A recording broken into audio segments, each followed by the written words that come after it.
Hujan guys.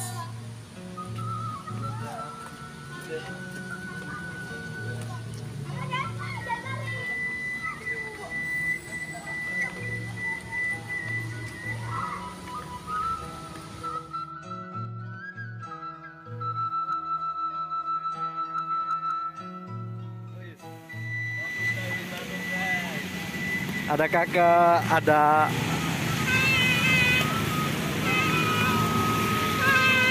hai.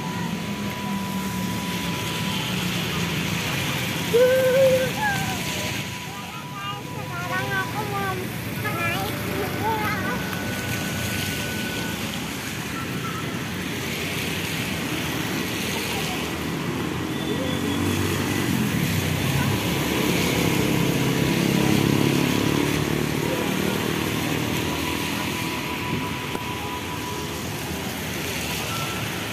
Teteh. Teteh kemana teteh?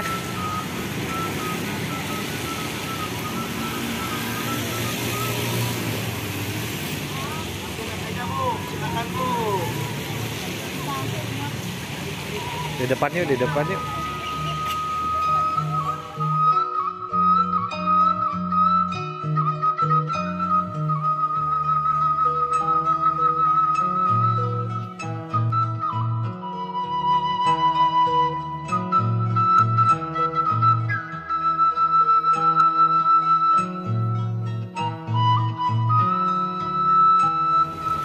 Halo,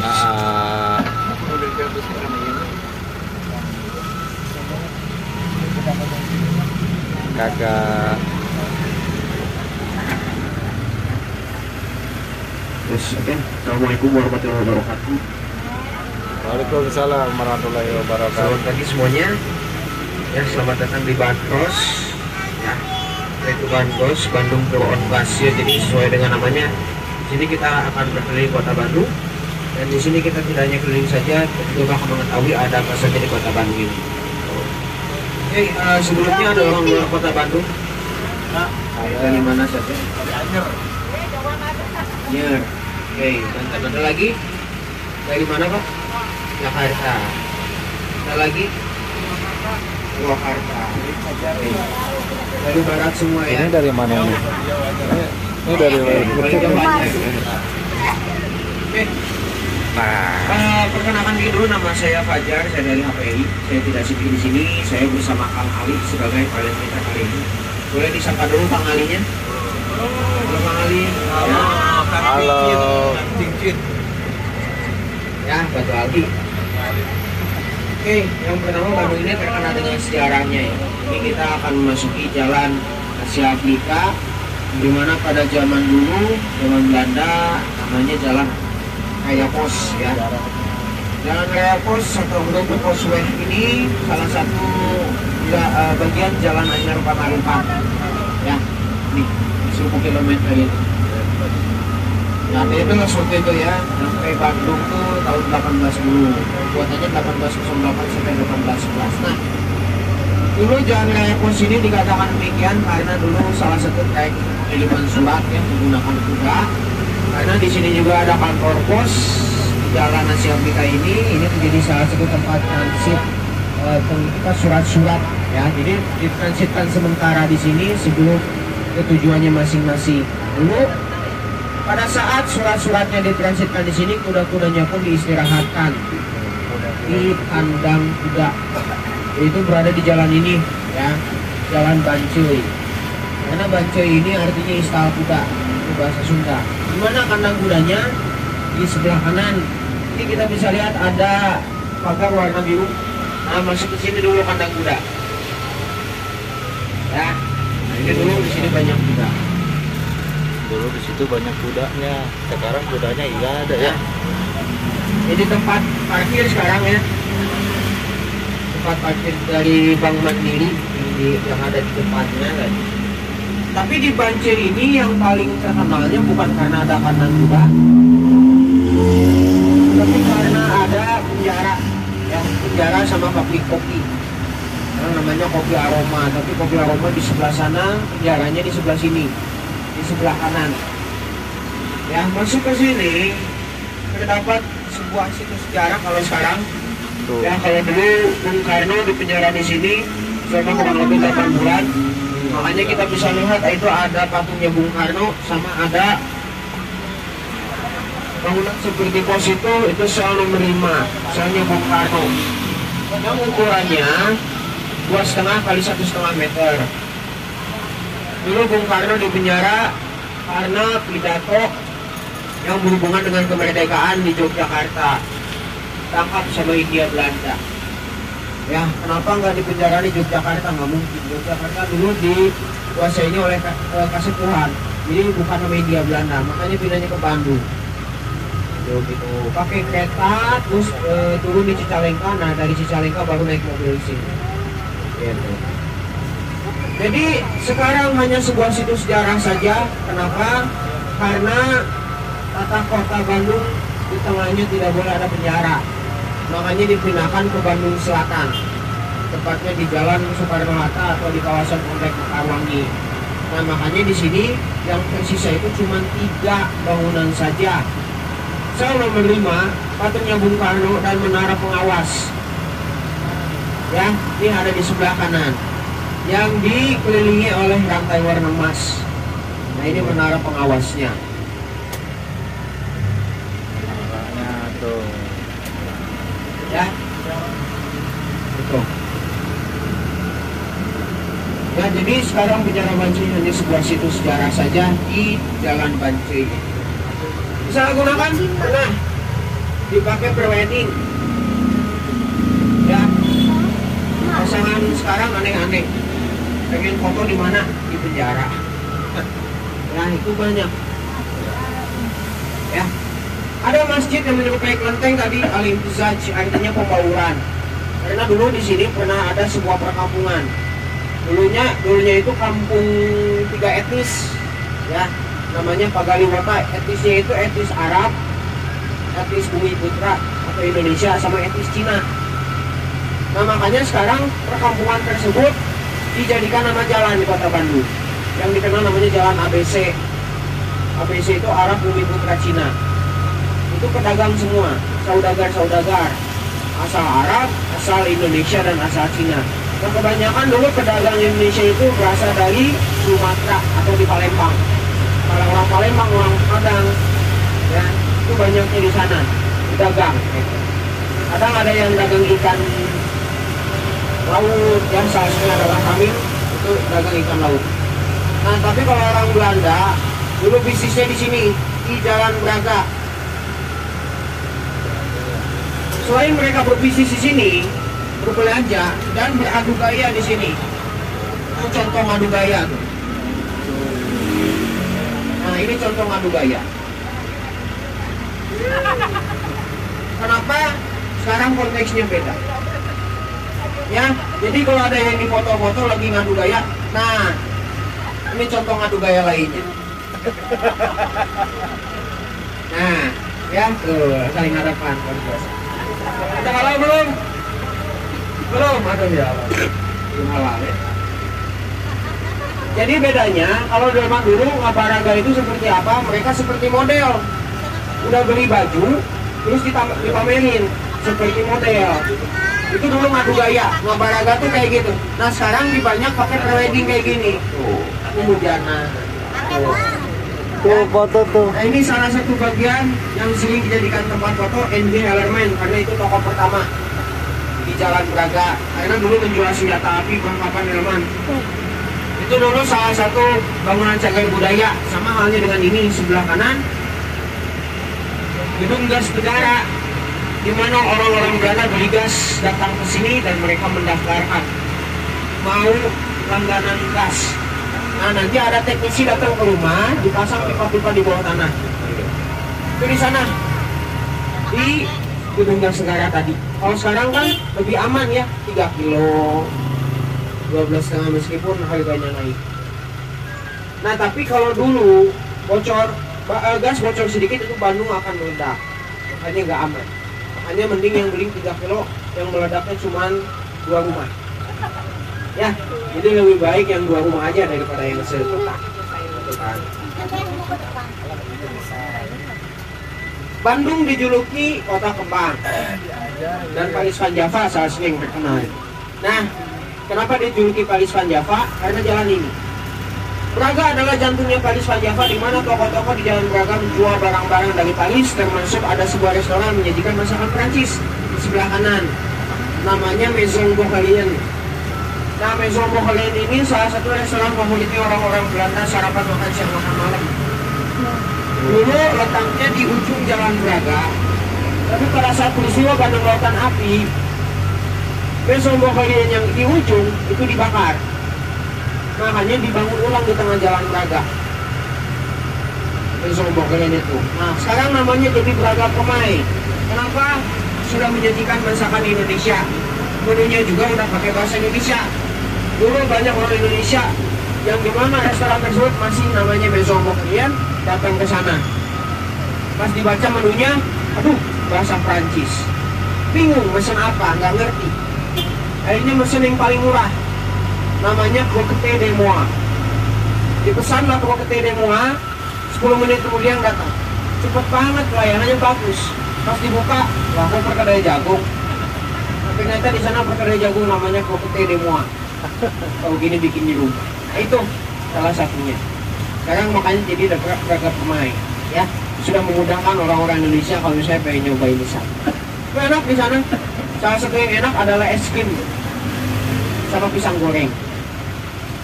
Ya, karena saya baru nyobainnya itu doang. Nah, kita akan melintasi viaduct. Ya, jembatan kereta api ini atau viaduct ini artinya jembatan di atas kanal atau di atas sungai yang diapit dua jalan. Di Indonesia ada berapa? Ada 2 viaduct. Di mana saja kita bisa mengetahui dari lagu anak-anak. Lagu kereta api di situ disebutkan 2 kota, ya, Bandung, Surabaya. Secara implisit kita sudah tahu viaduct itu dari kecil, Bandung dan Surabaya. Tapi kalau di Bandung ini sering dilalui oleh kereta yang namanya Sigombar. Jadi lokomotif Sigombar ini adalah lokomotif yang mampu menanjak ke pegunungan Jawa Barat. Dia tuh punya mesinnya itu seperti mobil-mobil Amerika, ya, tenaga kudanya besar. Nah, makanya bisa melewati bukit yang tujuannya itu ke Bogor. Karena dulu trayeknya ada 2 yang khusus, ya, Jakarta dan Bogor. Nah, ada gereja Bethel, gereja Protestan pertama di kota Bandung, yang dimana berada di sebelah atau di seberang dari balai kota. Sebelah kanan ini kantor wali kota Bandung, yang dulunya adalah gudang kopi. Ya, ini jadi dulunya gudang kopi, karena dulu kopi setelah panen tidak langsung dikirim ke Eropa, tapi ditimbun bertahun-tahun. Untuk apa? Untuk mengurangi kadar asam. Makanya kalau rasa kopi yang asli itu pahit tapi ada asam. Nah, karena dulu biji kopi yang asli itu memang asam, makanya ditimbun bertahun-tahun, biar rasa pahitnya lebih unggul dibandingkan rasa asamnya. Situ. Dulu di sini, gudang kopi tersebut dimiliki oleh Angus Gumilde. Ya, Angus Gumilde ini adalah orang terkaya sekota Bandung dulu. Karena selain punya gudang kopi ini, punya perkebunan kopi 30% dari belakang kantor wali kota sampai Lembang. Sebelah kiri, Masjid Al-Uqwa.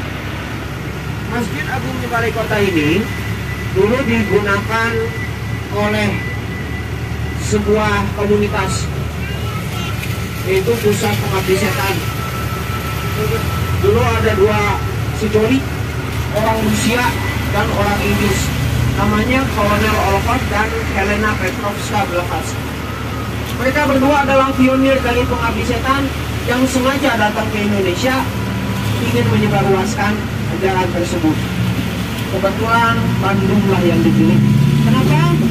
Karena Bandung ini mayoritas penduduknya adalah orang Eropa dan ataupun orang Belanda. Apa salah satu buktinya, Kang? Nanti kita bisa lihat. Di Jalan Wastu Kencana ini ada di sebelah kanan rumah warna hijau.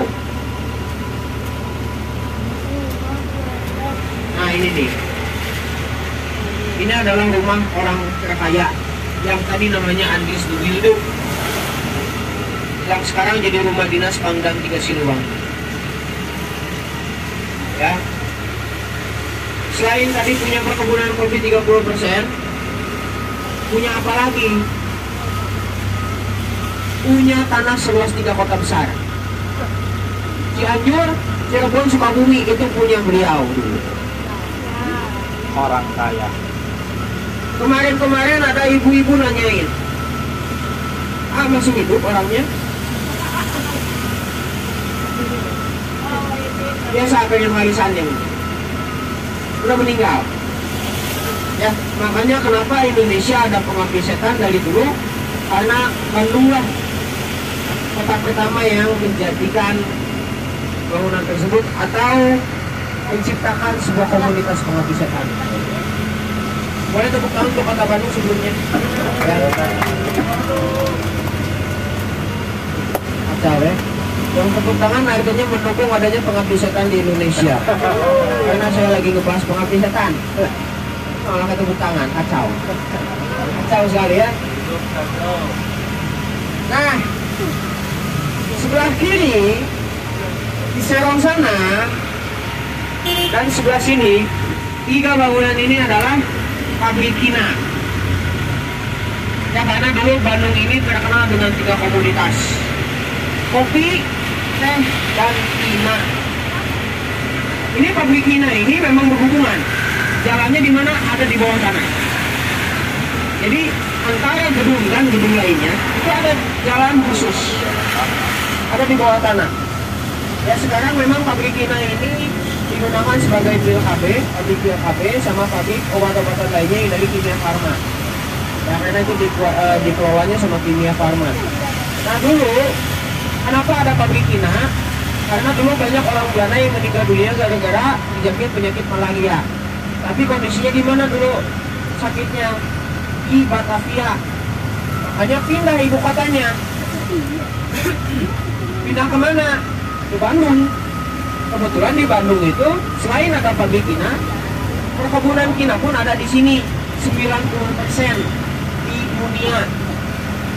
Ya, tumbuhan Kina itu ditanam di Indonesia atau tepatnya di Jawa Barat. Padahal bibitnya dari Brazil. Nah, itulah salah satu kenapa Belanda ini ingin kota Bandung menjadi ibu kota selanjutnya pada saat kepindahan ibu kota Hindia Belanda. Ya, makanya dibangun ya bangunan-bangunan khusus atau kantor-kantor pusat yang akhirnya tidak jadi karena Belanda dulu keburu diserang sama nggak punya duit. Makanya kalau dari dulu banyak uangnya terus nggak diserang, mungkin ibu kota Indonesia adalah kota Bandung bukan Jakarta. Gitu. Ya, karena alasannya Jakarta itu 3 hal. Ya, Indonesia apa? Orang-orang Belanda nggak mau tinggal di sana karena daerahnya panas dan mereka tidak bisa bercocok tanam di sana dan gara-gara nyamuk malaria itu. Itu 3 hal tersebut yang membuat harus dipindahkan ibu kotanya. Nah, kebetulan dulu Bandung ini pernah dipindahkan ibu kotanya ya. Dulu di Dayakolot ibu kotanya, pindah ke alun-alun. Tapi sebelum alun-alun, pindah dulu ke sini kantornya. Ini dulunya kantor pemerintahan, sebelah kanan, yang di Direktors. Dulu ibu kotanya di sini, ya kantornya di situ. Tapi pada saat itu Dendels marah. Kenapa malah ngebangun kantor pemerintahan di sini? Saya pengen kantor pemerintahnya itu harus dilalui oleh jalan raya pos. Makanya dibangunlah pendopo di sana. Nah, jadi memang dulu Dendels dan Bapak Raden Adipati Wiranata Kusuma II itu sempat clash. Gara-gara apa? Gara-gara hal itu. Kantor pemerintahnya malah disimpan di sini. Gitu, makanya sudah dipindahkan saja. Ya, ke daerah pendopo atau alun-alun bisa. Sedangkan sekarang ya atau zaman dulu jalanan ini adalah jalan yang paling elit. Ya, keempat. Ya, karena Jalan Cipaganti ini kawasan elit yang dipilih sama orang Belanda. Yang keempat. Yang pertama adalah Jalan Dago. Kedua adalah Jalan Ciumbuleuit. ketiga Cihamplas, yang terakhir ini Cipaganti. Makanya di sini rumah-rumahnya itu masih kental dengan desain Belanda, meskipun beberapa rumah sudah banyak yang direnovasi. Tapi tidak meninggalkan gaya dari Belanda tersebut. Banyaknya sih di daerah Cipaganti di depan. Itu. Nah, rata-rata rumah daerah sini adalah belasan miliar. Ya, padahal bangunannya tidak ada yang bertingkat. Kenapa bisa mahal? Karena gaya Belandanya yang masih kental. Ya. Oke, di depan ada flyover ya, yang memang sudah ada di tahun 2005. Namanya Pasopati. Pasopati itu singkatannya Pasteur Suropati. Jadi itu menghubungkan Jalan Pasteur dan Jalan Suropati. Ya. Nah, dulu pada saat Kang Emil menjabat sebagai wali kota, di bawah Pasopati itu sudah dibangun taman-taman. Tetapi kalau misalnya ngomongin taman, dari dulu Bandung sudah banyak taman. Sangat banyak sekali taman-taman. Ya, mulai dari taman film, dulu mah taman Cilaki, ya, taman lalu lintas itu memang dari dulu sudah menjadi taman, Mountain Point, ya. Nanti mungkin kita akan melintasi. Sama itu salah satu daerah mistis di kota Bandung.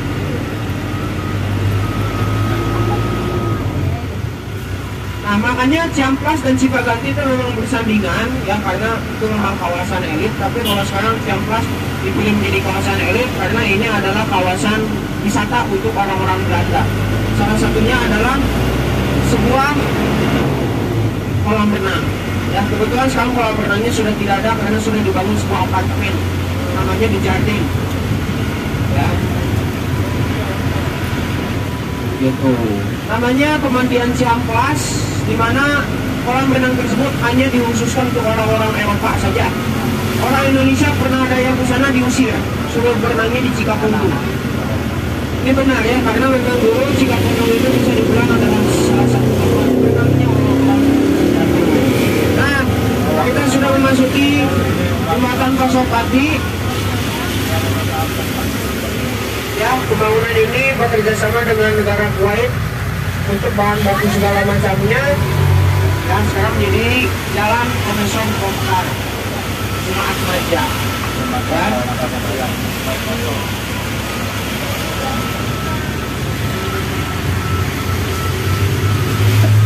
Nah, Ciamplas, terus di sebelah sini ada jalan Taman Sari.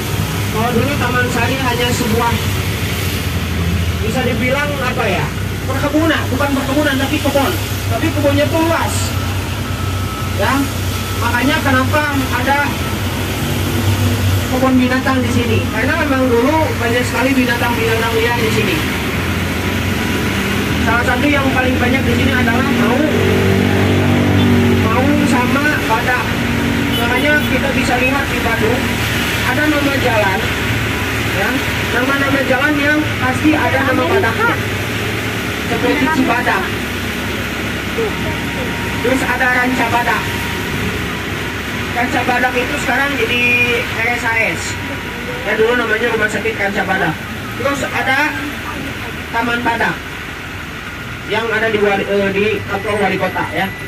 Situ, di balai kota. Itu ada Taman Badak. Nah, itu makanya dulu Bandung ini terkenal sama badak. Banyak sekali. Salah satu yang paling sering itu di Jalan Taman Sari, banyak badak, sama di Jalan Dago. Ya, kenapa?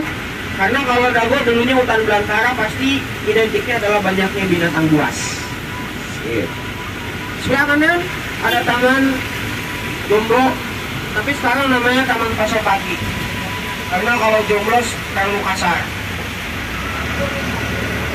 Ya, situ. Nah, ini Jalan Taman Sari. Ya, di malam hari terkenal sama kulinernya di sana. Banyak sekali kuliner-kuliner yang harganya terjangkau seperti harga mahasiswa karena berdekatan dengan kampus ITB. Ya, salah satu bukti kenapa daerah Bandung Utara dimiliki oleh Belanda karena pendidikan yang terjamin hanya berada di Bandung Utara saja. Ya, jadi dulu Bandung dibagi dua, Bandung Utara dan Bandung Selatan, yang membaginya adalah rel kereta api di Kota Bandung atau viaduk tadi. Nah, makanya kita bisa lihat di Bandung Selatan tidak ada pendidikan yang terjamin zaman dulu. Seperti ITB Itu letaknya bukan di sana. Unpad letaknya bukan di Bandung Selatan. UPI sama, letaknya juga bukan di Bandung Selatan.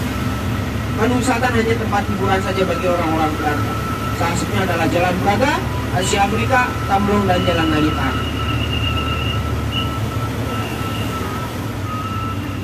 Nah, Dago yang dulunya adalah hutan belantara, ya, yang banyak begal, yang banyak binatang buas, ya, dulu di sini, sehingga dulu banyak sekali orang-orang Bandung yang ingin melintasi jalan tersebut.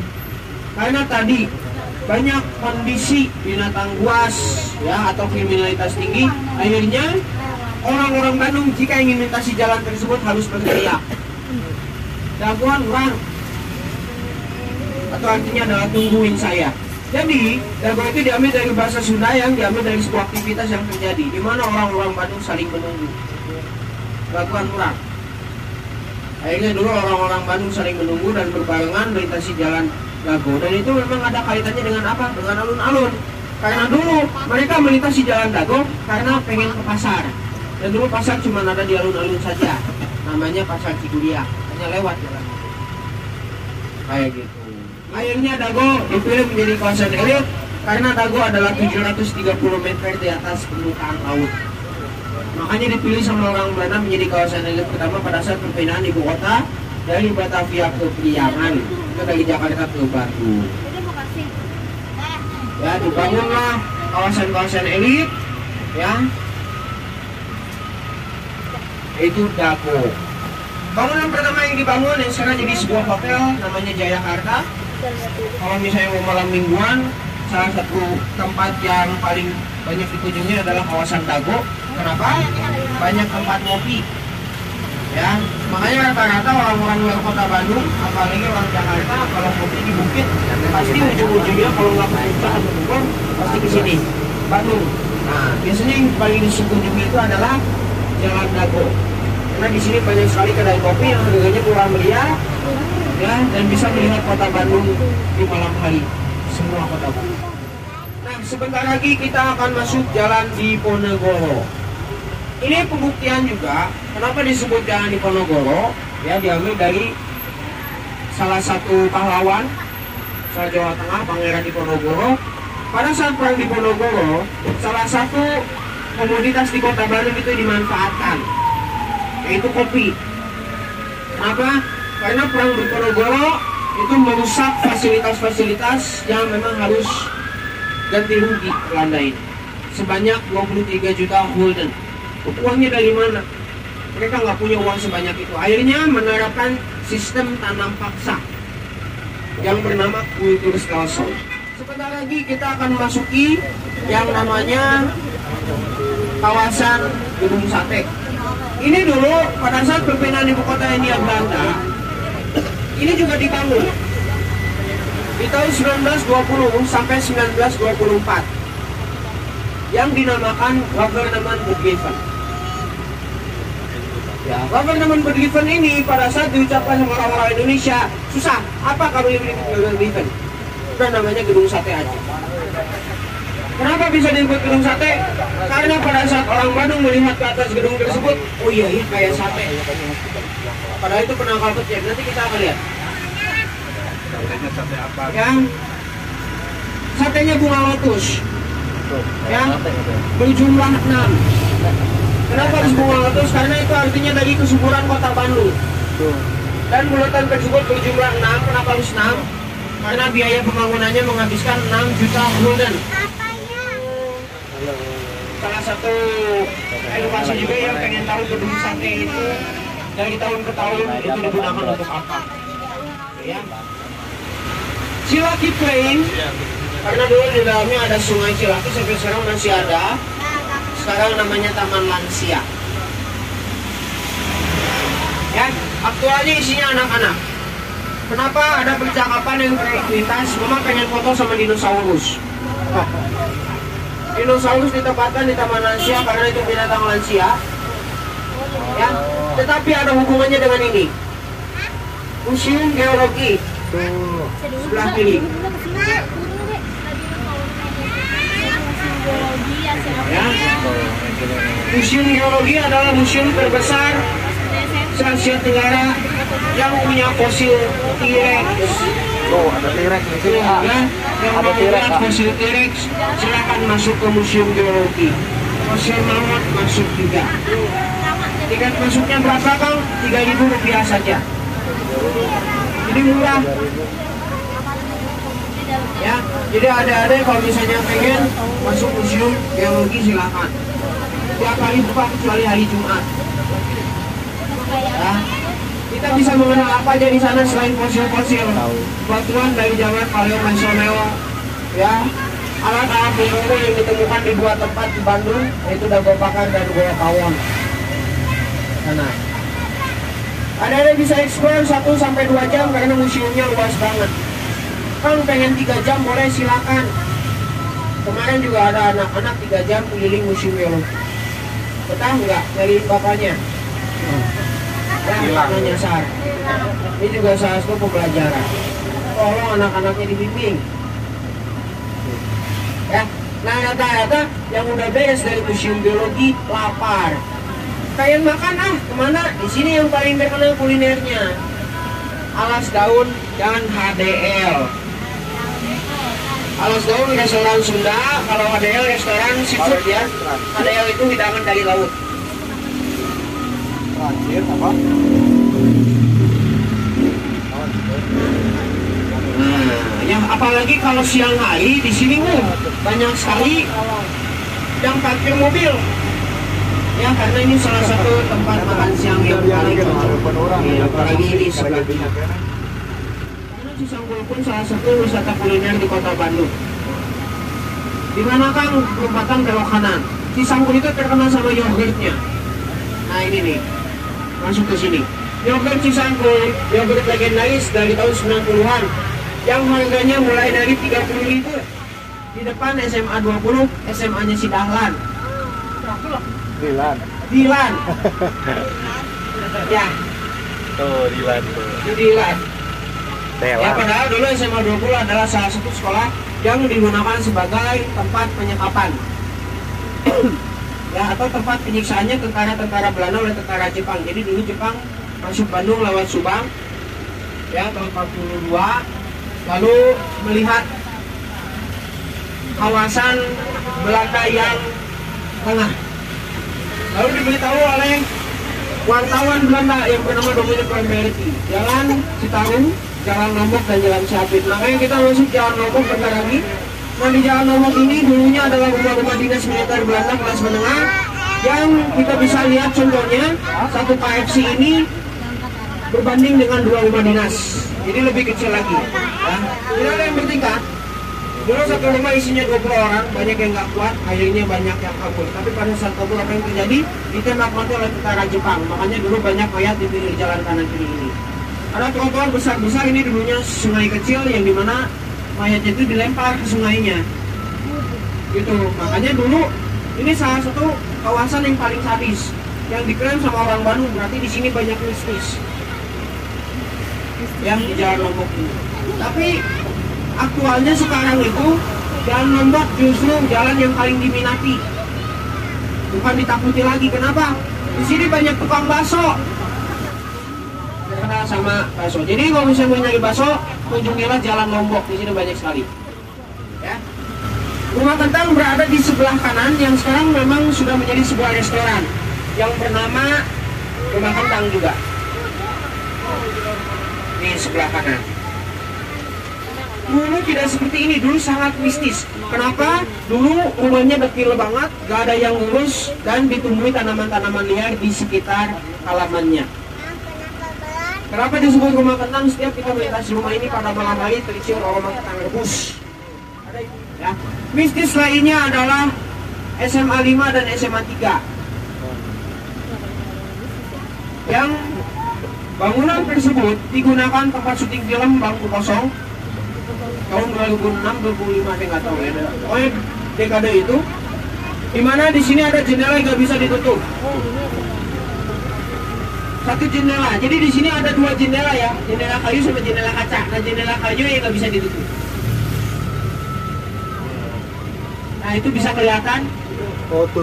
Ya, di sini ada hantu yang bernama Nancy. Nancy, Jam segini nggak akan ada. Ya, nah ini nih. Nah, kalau misalnya lihat banyak jendela yang nggak bisa ditutup, ini satpam lupa. Ya, ini satpamnya lupa. Mungkin takut kan, udah malam, lupa nggak nutupin. Tapi yang jelas di situ letaknya.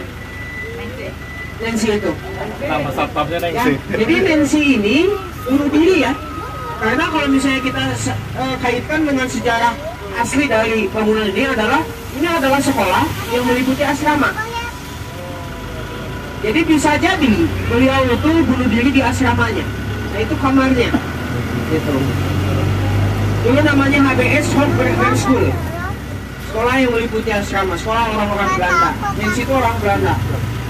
Cinta sama orang Indonesia tapi tidak direstui sama orang tuanya, makanya depresi bunuh diri aja. Itu cerita singkatnya seperti itu. Tapi yang paling sering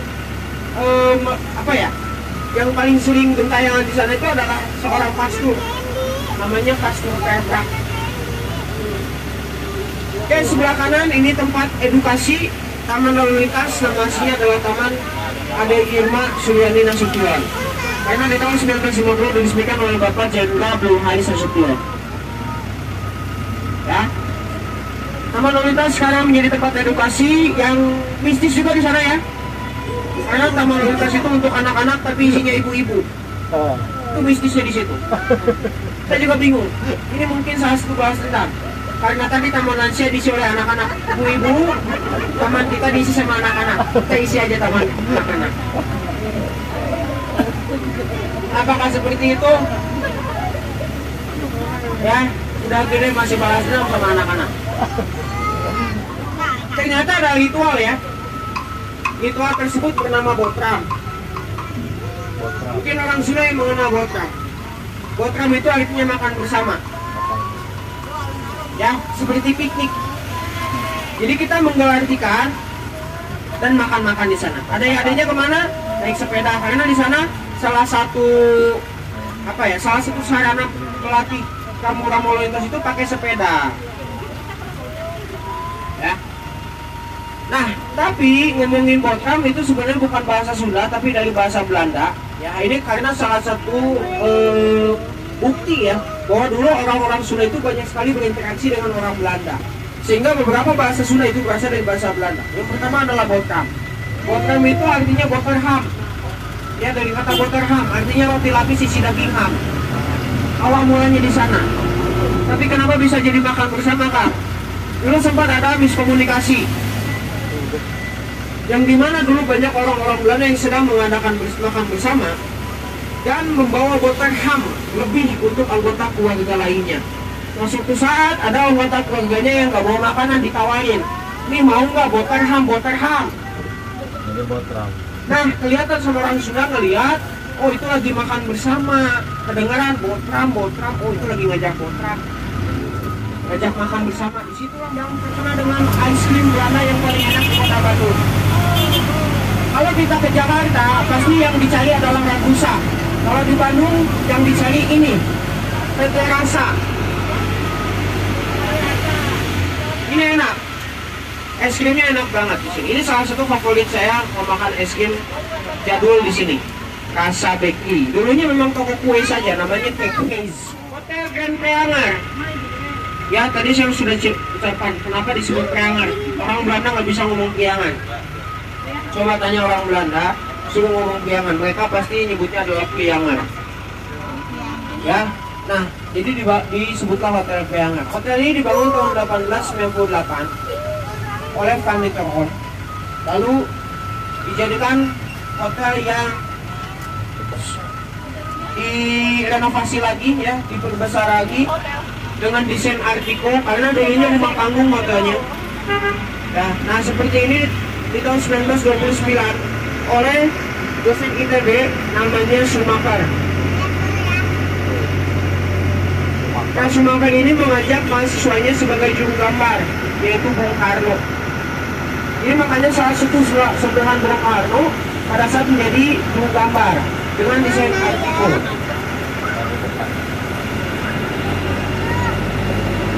Dan memikat salah satu artis menginap di sini, yaitu Charlie Chaplin. Charlie Chaplin pernah menginap di sini dan di Savoy Homan. Tapi kita akan lihat Savoy Homan juga. Tapi sebelumnya kita akan melihat salah satu bukti bahwa Dendels memang benar-benar di sini. Sebelah kanan ada monumen titik kilometer. Tuh. Ya. Yang sebelah kanan yang ada patung torso itu ada Herman Willem Dendels dan Bapak Raden Adipati Wilhanata II. Ada Bapak Raden Masutarjo, Gubernur Jawa Barat, dan Bung Karno. Ini salah satu bukti perbedaan ibu kota dari Dayakolot ke alun-alun sini.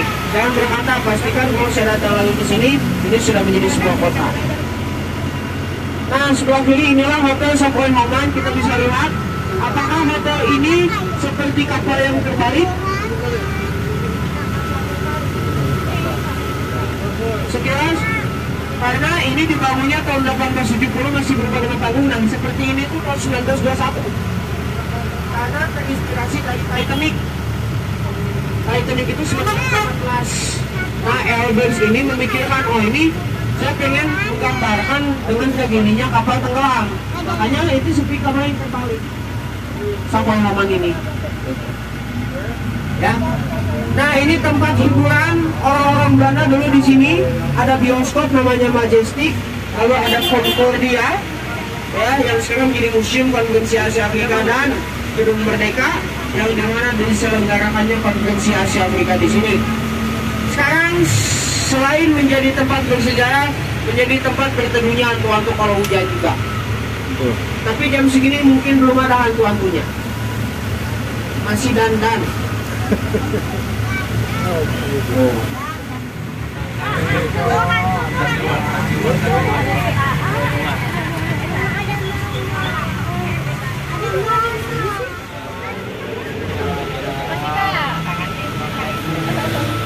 Ya.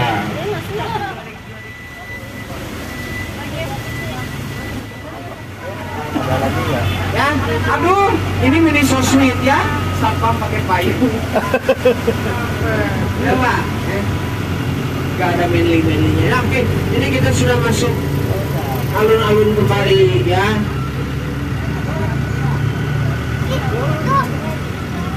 Nah, kenapa disebut alun-alun? Ini memang ada asal-usulnya ya. Bukan berasal dari kata alun-alun artinya pelan-pelan. Kalau di Bandung ini lebih spesifik, disebut alun-alun karena memiliki yang namanya satu kata ya. Jakarta nggak punya alun-alun ya. Jakarta punyanya Citayam Fashion Week. Nah, ini alun-alun di Bandung itu satu kata yang artinya 4 pusat.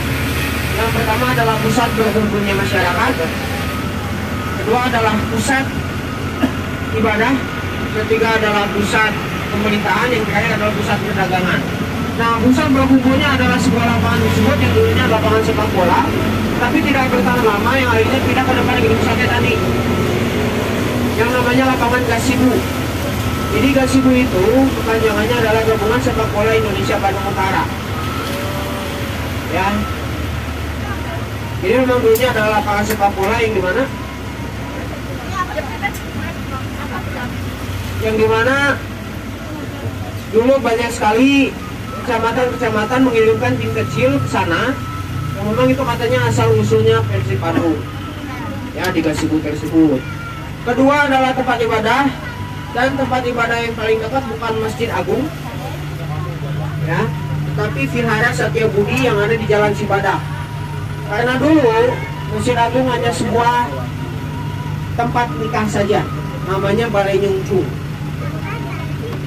Makanya dulu yang dibangun pertama kali tempat ibadah adalah Vihara Satya Budi yang ada di Jalan Cibadak. Di mana Cibadak tersebut adalah kawasan pecinan atau kawasan orang-orang Tionghoa pertama kali masuk ke kota Bandung. Nah, mereka masuk ke kota Bandung karena perintah dari Dendels untuk membuat bisnis di sini.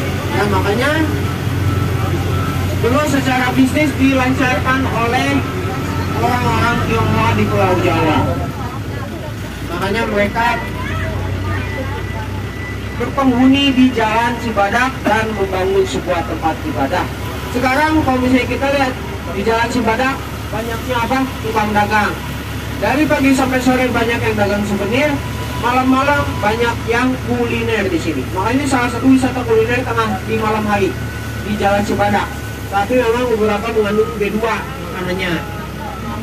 Ya, tapi tidak semua. Jangan khawatir, dan yang mengandung B2 pun itu secara terang-terangan mana yang pakai, mana yang enggak, kelihatan di sana. Ya, jadi untuk semua orang masih bisa dicoba. Ketiga adalah pusat perdagangan ya, yaitu pasar yang ada kaitannya dengan alun-alun, namanya Pasar Cigudiang. Ini membuktikan dulu di sini tempat dagang, makanya di sini banyak yang dagang, termasuk toko emas.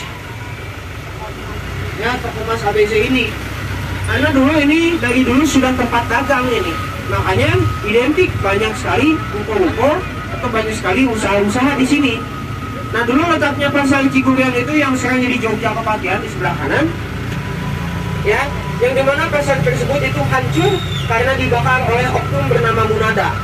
Sehingga pada saat itu Bandung tidak memiliki pasar tetap selama setengah abad lebih, yang akhirnya di tahun 1905 dibangun pasar baru. Ya, makanya nama pasar baru itu digantikan Pasar Lama yang dibakar. Dan yang terakhir adalah kantor pemerintahan, yaitu pendopo, yang tadi memang awal mulanya di Hotel Milan, ya, direktur tadi akhirnya pindah ke sini, ke pendopo, yang memang dulu bangunan tersebut harus menghadap ke utara, karena itu salah satu apa ya, bisa dibilang salah satu persembahan lah ya kepada para hiangan atau tempat bersemayamnya dewa-dewa di Gunung Tangkuban Parahu. Akhirnya Bapak Raden Adipati Wiranata II membangun pendopo di sini ya selama 3 bulan, alun-alun dibangun dari tanggal 25 Mei sampai 25 September 1810. Dan pada saat Bapak Raden Adipati Wiranata II meninggal dunia, dimakamkan di belakang Masjid Agung. Pada saat itu beliau dijuluki Dalam Awu. Oke, kita sebentar lagi akan sampai. Saya ucapkan terima kasih untuk Ibu Bapak Kang Teteh dan hadirin sekalian sudah bergabung bersama saya Kang Fajar dan Kang Ali. Mohon maaf apabila ada kata-kata yang kurang berkenan atau informasi yang kurang tepat dan kurang jelas. Sampai jumpa lagi di lain waktu. Selamat pagi. Assalamualaikum warahmatullahi wabarakatuh. Waalaikumsalam.